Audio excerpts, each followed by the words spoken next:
नमस्कार। स्वागत है आप सभी का लक्ष्य अध्ययन में और मैं हूं प्रीति रावत। तो आज हम हिंदी सब्जेक्ट को शुरू करने जा रहे हैं। ठीक है, मैंने आपको बताया था कि हिंदी में हम जो पढ़ने वाली चीजें हैं जैसे कि वर्णमाला हो गया, भाषाएं हो गई, तो भाषाओं की वीडियो मैंने आपको बताया था जब मैं आपको सिलेबस के बारे में बता रही थी कि जो भाषाओं के बारे में जो मैंने वीडियो बनाई है वो मैंने डिस्क्रिप्शन में डाली है वहां पे, तो आप एक बार वहां पे भी चेक कर लेना। और मैं इसके डिस्क्रिप्शन में भी डाल रही हूं, तो यहाँ पे भी आप चेक कर सकते हैं, बल्कि वहां जाने की जरूरत नहीं है, आपको इसी डिस्क्रिप्शन में मिल जाएगी। ठीक है, और 2 वीडियो है। पिछली बार मैंने एक ही लिंक आपको पेस्ट किया था, इस बार 2 लिंक इसमें पेस्ट किए हुए हैं, तो आप इन्हें चेक कर लेंगे। तो चलिए स्टार्ट करते हैं। अच्छा, एक मैं और चीज आप लोगों से बता देना चाहती हूँ कि अगर वहां पे आपको कुछ भी लगता है कि नहीं हमें इस लेक्चर से नहीं समझ में आया, इस वीडियो से समझ नहीं आया है, तो कोई बात नहीं, आप कमेंट बॉक्स में जरूर लिखें, तो एक दूसरी वीडियो बन जाएगी उसी के ऊपर। ठीक है, तो उससे कोई दिक्कत नहीं है, फिर से आपको बता दिया जाएगा। बस आपको कमेंट कर देना है कि आपको वही चल जाएगी या फिर दूसरी चाहिए। अच्छा, आज जो हम शुरू करने जा रहे हैं, आप सबको पता है किसके लिए पढ़ाया जा रहा है। यूपीएसआई के बारे में हम पढ़ रहे हैं, यूपीएसआई के लिए हम पढ़ रहे हैं। ठीक है, यहाँ पे आपको नहीं दिख रहा होगा, यूपीएसआई किसके लिए पढ़ रहे हैं हम? यूपीएसआई के लिए पढ़ रहे हैं, यूपीएसआई के लिए पढ़ रहे हैं। और यूपीएसआई में हमें एक चीज ध्यान रखनी है कि इसमें जो हिंदी आएगी उसका मैं आपको सिलेबस बता चुकी हूँ, और सिलेबस में सबसे पहला जो चैप्टर है वो भाषाओं के ऊपर है। दूसरा जो चैप्टर आता है वहां पे वो वर्णमाला है। दूसरा चैप्टर वहां पे किसके बारे में उन्होंने पूछा है? वर्णमाला के ऊपर चैप्टर पूछा है। ठीक है, तो वर्णमाला में मैं सबसे पहले आप सभी लोगों से ये पूछना चाहती हूँ कि जो ये वर्णमाला है, अच्छा मेरा आप सभी से एक क्वेश्चन है। खैर वर्णमाला मैं पूरी पढ़ाऊंगी, लेकिन सबसे पहले मेरा क्वेश्चन है, और उसके बाद आप ये क्वेश्चन का जो उत्तर है आप इसको कमेंट बॉक्स में जरूर भेजिए। मूल वर्णों की संख्या कितनी है? मूल वर्णों की संख्या ध्यान देंगे आप लोग। मूल वर्णों की संख्या आपको बतानी है, ये कितनी है, और ये कितनी है ये आपको कमेंट बॉक्स में लिख के भेजना है। अगर किसी को जितना भी जो भी आपने पढ़ा है आज तक, जितनी आपने मूल वर्णों की संख्या पढ़ी है वो आप लिख देंगे। हालांकि अगर किसी ने पढ़ी है तो मूल वर्णों की संख्या का आंसर जो है हर किसी का सेम ही होगा, लेकिन बाई चांस अगर आपको नहीं भी समझ में आता है या नहीं हमें कुछ समझ आ रहा है तो कोई बात नहीं, वो तो हम आगे पढ़ेंगे ही। लेकिन अभी ये मेरा क्वेश्चन है, अगर आपको किसी को पता है तो प्लीज आप ये कमेंट बॉक्स में जरूर लिखिए। ठीक है, तो चलिए स्टार्ट करते हैं। हमारा पहला चैप्टर क्या है? पहला, हालांकि उसमें भाषा है, भाषा का मैंने आपको डिस्क्रिप्शन में डाल दिया है। हम देख रहे हैं वर्णमाला। तो वर्णमाला हमने बचपन से पढ़ा है, बचपन से तो नहीं, खैर थोड़ा सा स्कूल में जब हम जाते हैं फर्स्ट क्लास से हमने पढ़ा है कि वर्णमाला क्या होता है। तो वर्णमाला क्या होता है? वर्णों के व्यवस्थित ढंग को, ठीक है, वर्णों को जब एक समूह में व्यवस्थित ढंग से जब लिखा जाता है, क्रमबद्ध तरीके से जब लिखा जाता है और एक वैज्ञानिक विधि की तरीके से, ये जो हमारी वर्णमाला है, हिंदी की जो वर्णमाला है, इसको कैसे लिखा गया है? वैज्ञानिक विधि के मतलब टेक्निकली इसको लिखा गया है। ठीक है, तो जब इसको क्रमबद्ध रूप से जब हम किसी भी चीज को लिखते हैं तो वो क्या कहलाया है? वो वर्णमाला कहलाया है। ठीक है, तो यानी कि वर्णों का क्रमबद्ध रूप। ठीक है, क्या? वर्णों का जो वर्ण है उनका जो क्रमबद्ध रूप है उसको हम क्या कहते हैं?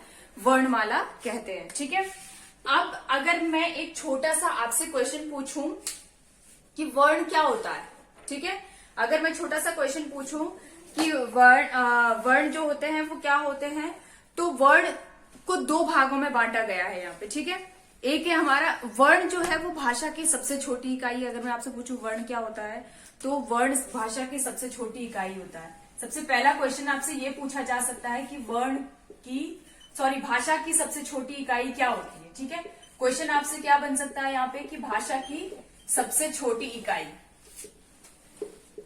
भाषा की सबसे छोटी इकाई की अगर हम बात करें तो वो क्या है? सबसे छोटी इकाई, इकाई लिखना भूल गए हैं, इकाई तो वो क्या है, भाषा की सबसे छोटी इकाई होती है वर्ड। क्या होती है, वर्ड। यानी कि अगर आपसे कभी ये पूछ लिया जाए कि जो वर्ण होता है, ठीक है, जो वर्ण होता है, वर्ण को हम क्या क्या कहते हैं, ध्वनि भी कहते हैं। वर्ण को ध्वनि भी कहा जाता है। अब यहां पे हम ऐसे भी इसको समझ सकते हैं कि ध्वनि का जो लिखित रूप है वो क्या है, वर्ण। ध्वनि का लिखित रूप क्या है, वर्ण, और वर्ण का मौखिक रूप क्या है, ध्वनि है। यानी ये क्या है, लिखित हो गया, और ये क्या हो गया, मौखिक हो गया। ठीक है, ध्यान से समझना है आपको, बहुत ज्यादा टेंशन नहीं लेनी है। ये क्या है, ये जो वर्ड है ये किसका मौखिक रूप है, ये ध्वनि, सॉरी, ये जो ध्वनि है, ठीक है, ये जो ध्वनि है ये किसका मौखिक रूप है, तो ये मौखिक रूप है वर्ण का। ठीक है, किसका मौखिक रूप है ये, तो ये है वर्ण का। और ये जो वर्ण है ये किसका लिखित रूप है, तो ये लिखित रूप है किसका, ध्वनि का।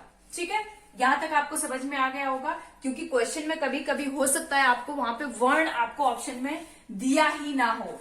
ठीक है, वर्ण आपको ऑप्शन में दिया ही ना हो, भाषा की सबसे छोटी इकाई क्या होता है, हमने रटा हुआ है वर्ण, और कभी कभी वहां पे ऑप्शन में क्या लिखा होता है, ध्वनि। भाषा की सबसे छोटी इकाई क्या, ध्वनि। तो ध्वनि हो या वर्ण हो, बात दोनों एक ही है। यानी कि अगर आप बहुत ज्यादा अगर मैथ्स को फॉलो करते हैं तो ध्वनि इक्वल टू वर्ण और वर्ण इक्वल टू ध्वनि। ठीक है, यानी ये अगर ये है तो ये भी तो ये है। अगर ध्वनि वर्ण है तो वर्ण क्या है, ध्वनि। बिल्कुल हो सकता है। अगर मैं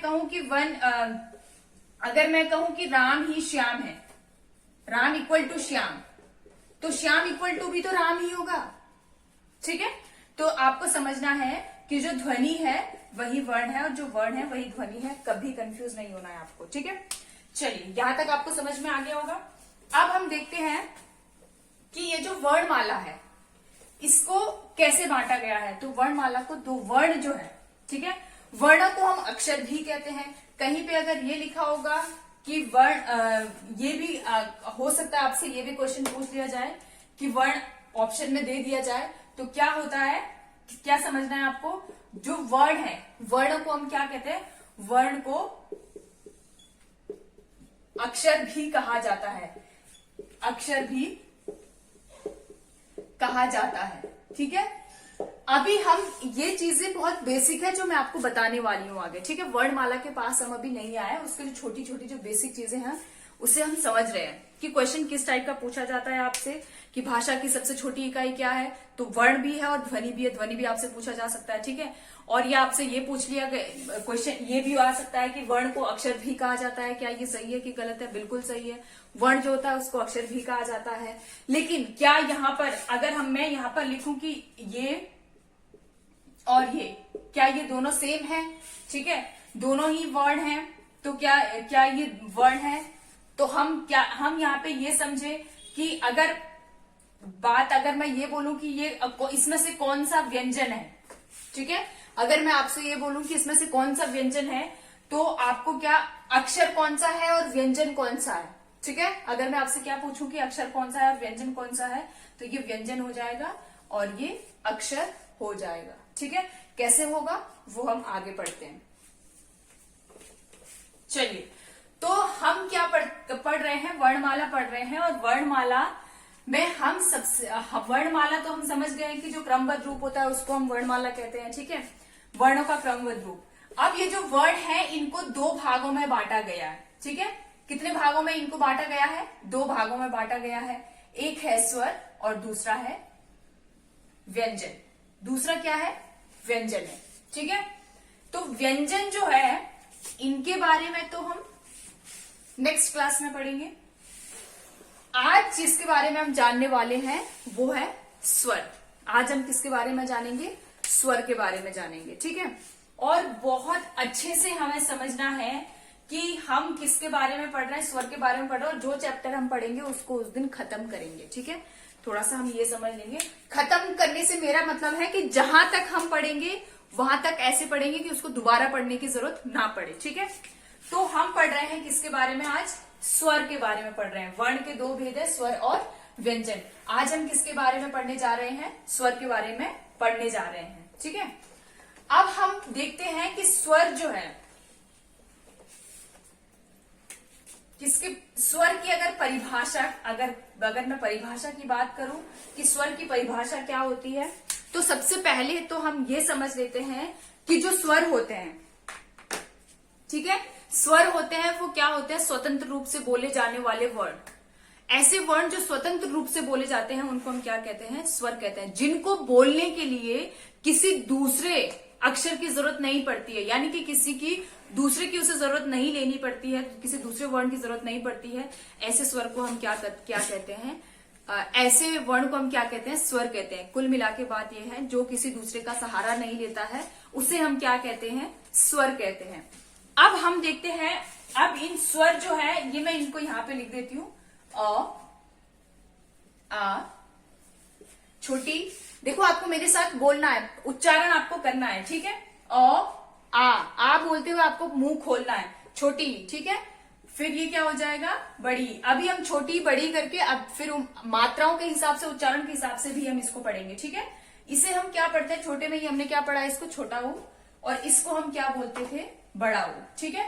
और ये हमारा क्या हो जाता है, री। यहां तक समझ में आ गया आपको। अब क्या है, ए, आई, ओ, आओ, अंग और अह, ठीक है। अब जरा अगर हम इनको देखें, ठीक है, ये स्वर मैंने जो यहां पर लिखे हैं, इनको अगर हम इनकी काउंटिंग करते हैं, अब क्वेश्चन यहां से क्या पूछा जा सकता है कि स्वर की संख्या, स्वरों की संख्या कितनी होती है, कुल स्वर कितने होते हैं, ये आपसे क्वेश्चन पूछा अगर जाता है तो सबसे पहले हम इनकी काउंटिंग कर लेते हैं। 1 2 3 4 5 6 7 8 9 10 11 12 एंड 13। लेकिन मैं कहती हूं कि जो स्वर हैं, कुल स्वर कितने होते हैं, कुल स्वर होते हैं 11। कितने होते हैं, 11। चाहे क्वेश्चन कैसा ही भी घुमा फिरा के पूछा हो, आपको सिर्फ इतना ध्यान देना है कि जब भी कुल स्वर की संख्या पूछी हो, आपको अपना आंसर क्या देना है, 11, ठीक है।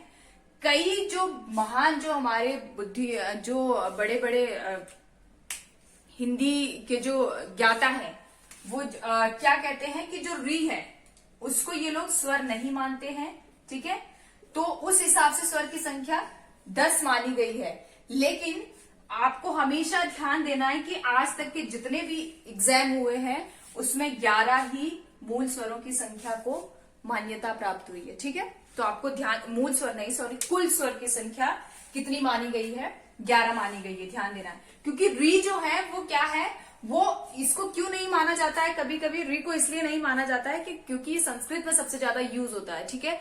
री शब्द संस्कृत में सबसे ज्यादा यूज होता है, लेकिन क्योंकि जो संस्कृत है, जो हिंदी है, उसकी जननी क्या है, संस्कृत है, इसीलिए हमें री को भी स्वर मानना है, ठीक है। तो क्या है, अब हम इसकी काउंटिंग करते हैं। अब आपको दिख रहा होगा कि मैम यहाँ पे तो 13 है, आप कह रही थी 11 आपको मानना है।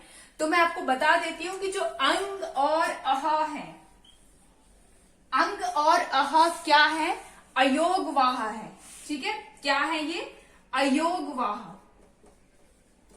अब आप सोच रहे होंगे कि ये अयोगवाह क्या होता है।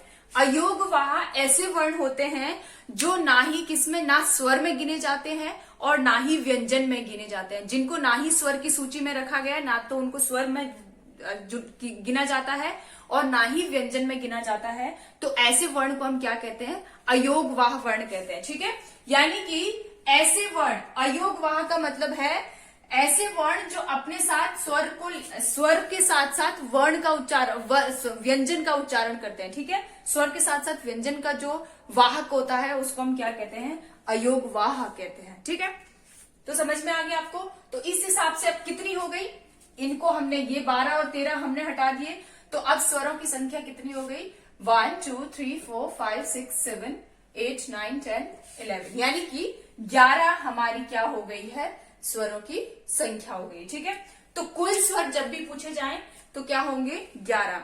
अब आपको ये समझना है कि मैं बार बार कुल स्वर क्यों बोल रही हूं, ठीक है, क्योंकि हमें अब और क्या चीज देखना है कि ये जो हम बोल रहे हैं, जो मैं बार बार बोल रही हूं कि कुल स्वर, ठीक है, तो क्या इसके अलावा भी कुछ क्वेश्चन बन सकते हैं स्वर से संबंधित?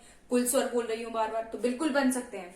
जैसे आपसे क्वेश्चन क्या पूछा जा सकता है कभी, मूल स्वरों की संख्या कितनी होती है, ठीक है, तो मैं अभी आपको वो देती हूं कैसे हम किस प्रकार से पढ़ेंगे। अब हमें क्या देखना है, कुल स्वर आपको ध्यान रखना है, कुल स्वरों की संख्या कितनी है, तो 11 है, ठीक है, बिल्कुल नहीं भूलना है। इनको हम कभी भी स्वर में काउंट नहीं करते हैं, क्योंकि ये ना ही स्वर में आते हैं और ना ही व्यंजन में आते हैं। यानी कि ये क्या है, ये ना तो स्वर में आ रहे हैं ना व्यंजन में आ रहे हैं, तो क्या है, ये अयोगवाह है, ठीक है, उभयनिष्ठ भी नहीं है। उभय तो कौन सा होता है, जो दोनों में आता है, ठीक है, तो ये ना तो अस्वर में आते हैं और ना ही व्यंजन में आते हैं, ठीक है, तो ये बीच की कड़ी है। चलिए अब देखते हैं हम कि स्वर को उच्चारण मात्रा के आधार पर, ठीक है, कितने भागों में बांटा गया है।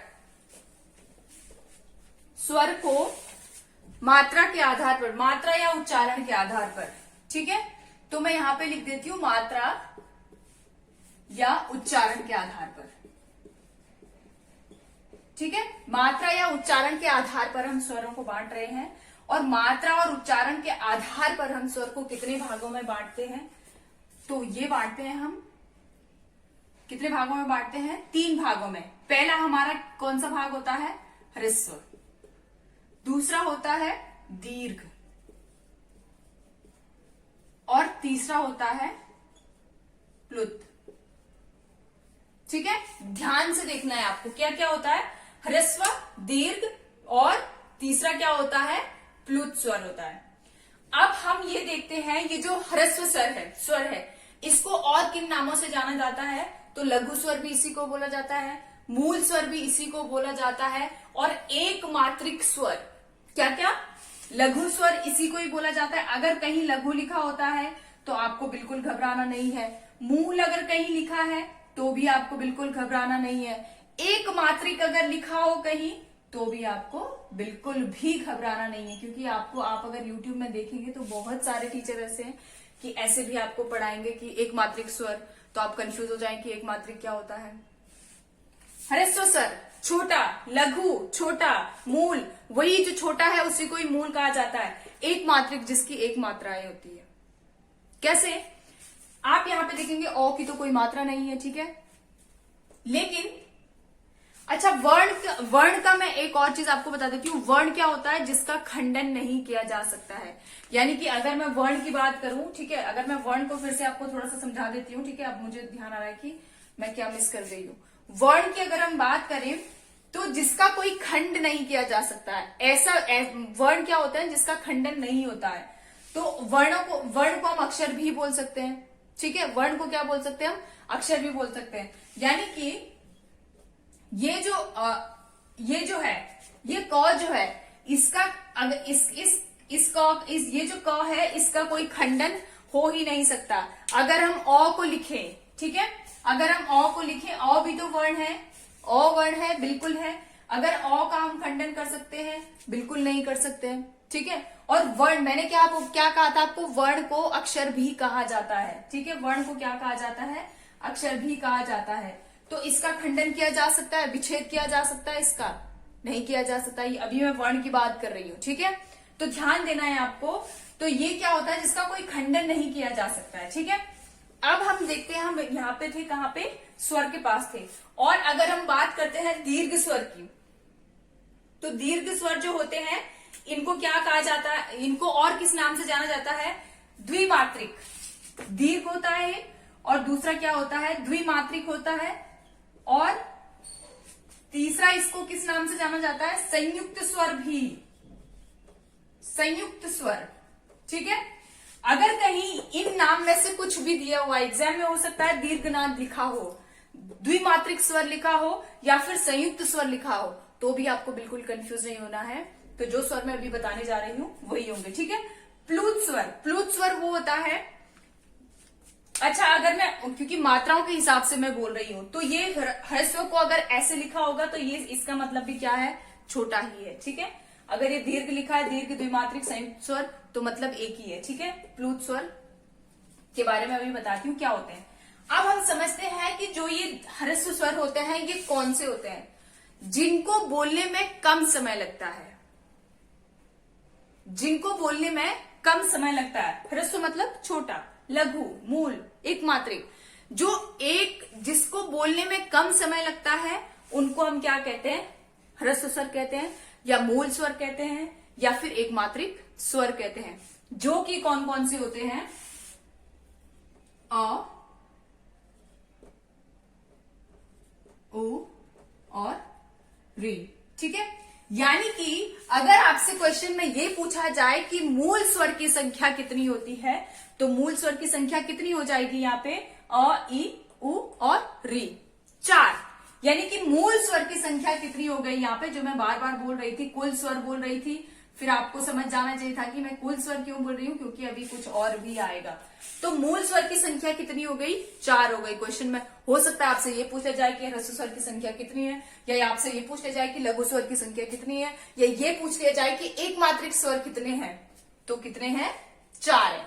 ठीक है, अब दीर्घ स्वर कौन से होते हैं, जिनको बोलने में इनसे, लघु स्वर से दुगुना समय लगता है। ठीक है, जिनको बोलने में मूल स्वर से दुगुना समय लगता है उनको हम क्या कहते हैं, दीर्घ स्वर कहते हैं। जैसे आ, ठीक है, ई, उ, यहां तक आपको दिख रहा होगा।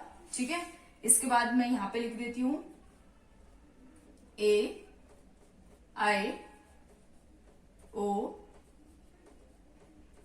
आओ। ठीक है, तो मैंने यहां पे क्या लिखा है, अब अगर इनकी हम संख्या देखें तो इनकी संख्या कितनी है, 7।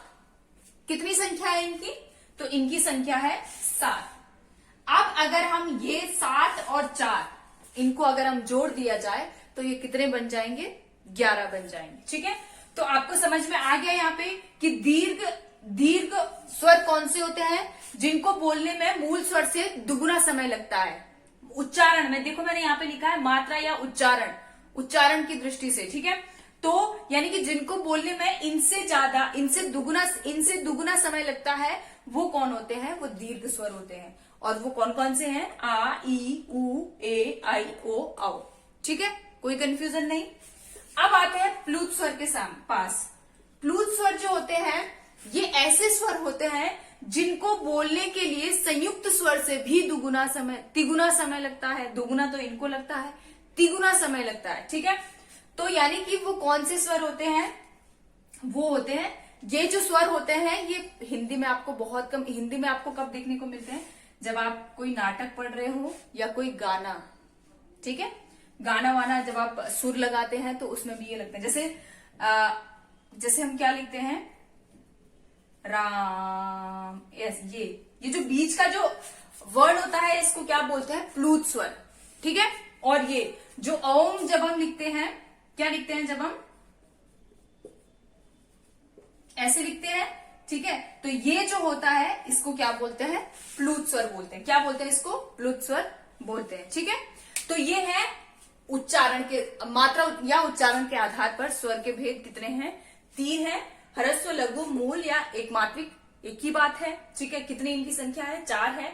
दीर्घ, द्विमात्रिक, संयुक्त स्वर। अच्छा, संयुक्त स्वर आप समझ रहे होंगे, 2 स्वरों से मिलकर बने हैं ये, इसमें किसी व्यंजन का उपयोग नहीं हुआ है। अगर व्यंजन का उपयोग हुआ होता तो फिर ये व्यंजन नहीं होता, फिर ये स्वर नहीं होते, फिर ये क्या होते, फिर ये अक्षर कोई और बन जाता। पूरा कैसे बन जाता, क, ख, जैसे क, ख है, वो क्या है, वो ऐसे अभी जब हम बोल रहे हैं क, ख, आप इसको बिना अ के उच्चारण के बोल ही नहीं सकते हैं। ठीक है, इसीलिए हम इनको क्या कहते हैं, अक्षर कहते हैं। क्या कहते हैं, हम उनको अक्षर कहते हैं। व्यंजन जो होता है वो अ के बिना होता है। ठीक है, तो ध्यान देना आपको। तो संयुक्त स्वर जो होते हैं वो कैसे हैं, अ प्लस अ को मिलाकर क्या बना है, आ।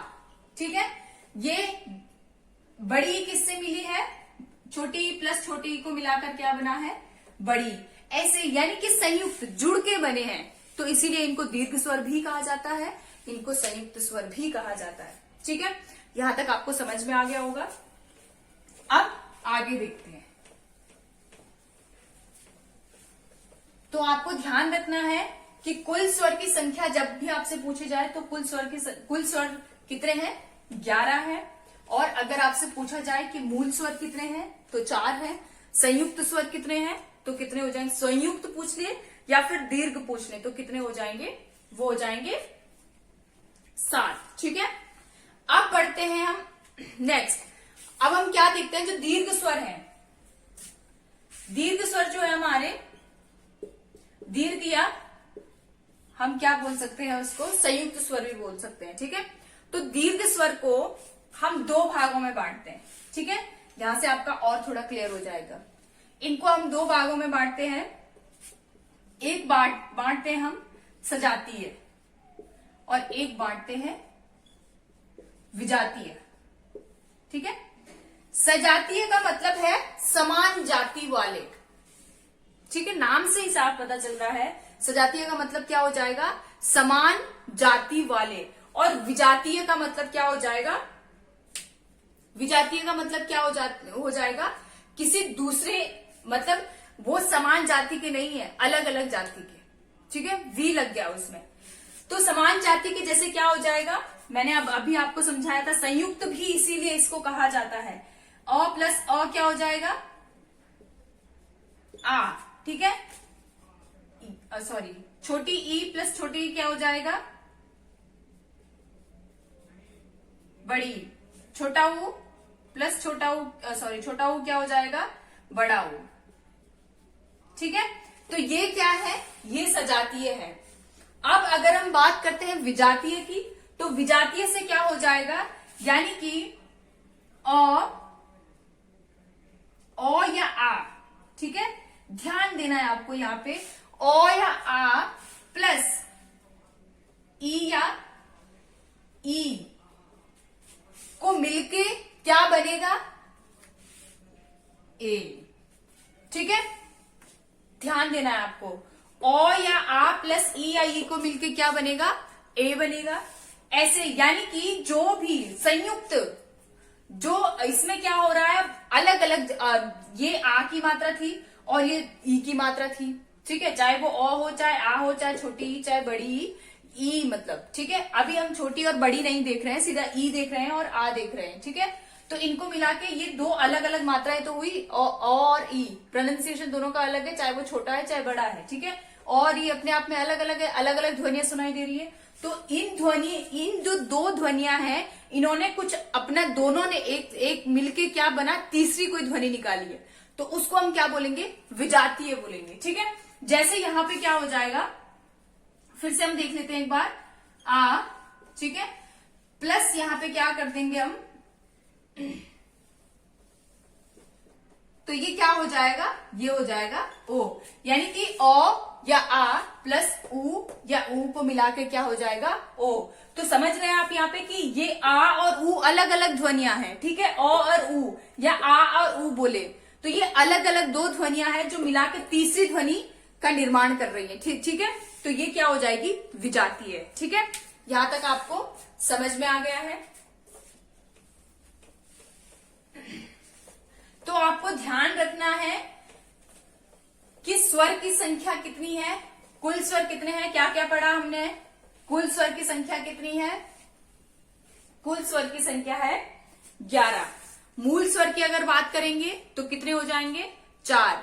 और अगर हम बात करें कि दीर्घ स्वर कितने होते हैं, दीर्घ या संयुक्त स्वर कितने होते हैं, तो 7। ठीक है, और ध्यान देना है आपको, क्वेश्चन में अगर ये पूछा जाए आपसे कि भाषा की सबसे छोटी इकाई क्या होती है, भाषा की सबसे छोटी इकाई क्या होती है, वर्ण होती है। वर्ण को हम अक्षर भी कहते हैं। अब ध्यान देना है, अगर आपके क्वेश्चन में, आपके अगर एग्जाम में कभी क्वेश्चन ये आया होगा कि ये आए कि क और क में क्या डिफरेंस है। ठीक है, इसमें से अक्षर कौन सा है, इसमें से अक्षर कौन सा है, तो अक्षर इसमें से क्या होगा, क। क इसमें से क्या है, अक्षर है, जबकि ये वाला जो हलंत के साथ जो है ये क्या हो जाएगा, व्यंजन। ठीक है, व्यंजन हमेशा भी अकेला होता है। ठीक है, व्यंजन हमेशा भी अकेला है। अ के बिना जो वर्ण होगा वो व्यंजन है। ठीक है, अ के बिना, ध्यान देना है आपको, अ के बिना जो व्यंजन होगा, जो ये इस टाइप में जो लिखे जाते हैं, ये क्या होते हैं, ये अ के बिना, यानी कि ये व्यंजन है। अगर ये ऐसे लिखा गया है तो ये व्यंजन नहीं बल्कि क्या है, वर्ण है या अक्षर है। क्या है ये, इसको हम क्या पढ़ेंगे, अक्षर पढ़ेंगे, क्योंकि इसमें क्या जुड़ गया है। अगर हम इसको क्या करते हैं, इसको अगर विस्तृत रूप में हम अगर लिखते हैं, ठीक है, तो ये क्या हो जाएगा, ख प्लस माफ कीजिए ख। तो अब जाके ये ख बनेगा। ठीक है, यहां तक आपको समझ में आना चाहिए। तो ध्यान देना है आपको, भाषा की सबसे छोटी इकाई क्या होती है, वर्ण। और वर्ण का जो मौखिक रूप होता है वो ध्वनि होती है, यानी कि भाषा की अगर सबसे छोटी इकाई वर्ण होगा तो भी सही है, भाषा की अगर सबसे छोटी इकाई ध्वनि लिखा होगा तो भी सही है, क्योंकि वर्ण जो होता है वो लिखित रूप में होता है और ध्वनि जो होता है वो मौखिक रूप में होता है। तो वर्ण का अगर हम मौखिक रूप बोले तो क्या है, ध्वनि है, और ध्वनि का लिखित रूप अगर हम बोले तो वो क्या हो जाएगा, वर्ण हो जाएगा। ठीक है, और हमने क्या पढ़ा था, वर्णमाला। वर्णमाला क्या होता है, वर्णों को क्रमबद्ध और व्यवस्थित रूप से जब लिखा जाता है तो उसको हम क्या कहते हैं, वर्णमाला कहते हैं। ठीक है, वर्ण का खंडन नहीं किया जा सकता, जिनका खंडन न किया जा सके। ठीक है, ऐसे वर्ण जिनका खंडन नहीं होता है। ठीक है, तो ये भी क्या कहलाते हैं, वर्ण कहलाते हैं। वर्णों को दो भागों में बांटा गया है, एक स्वर है, दूसरा व्यंजन है। आज हमने किसके बारे में चर्चा करी, स्वर के बारे में चर्चा करी, और स्वर अभी कुछ और भी बचा हुआ है तो उसको हम नेक्स्ट वीडियो में देखेंगे। आज के लिए बस इतना ही था, और प्लीज कमेंट बॉक्स में जरूर लिखें कि आपको क्लास कैसी लगी।